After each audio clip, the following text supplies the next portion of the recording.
Okay guys, so I am playing The Legend of Zelda Breath of the Wild. I had an issue to where the sound wouldn't work on the TV when I connected the dock on. So my fix was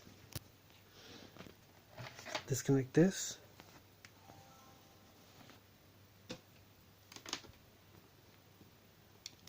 plug in the earphones,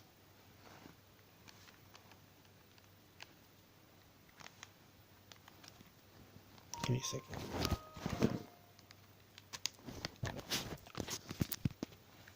So once you plug in the earphones, before you even connect it to the dock,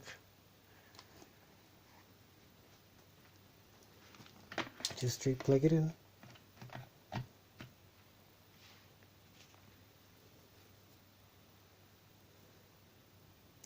And once you disconnect this, the audio jack, sound should come back. It worked for me. It wasn't working for me all day. I was pretty ticked off because the TV sound wasn't working.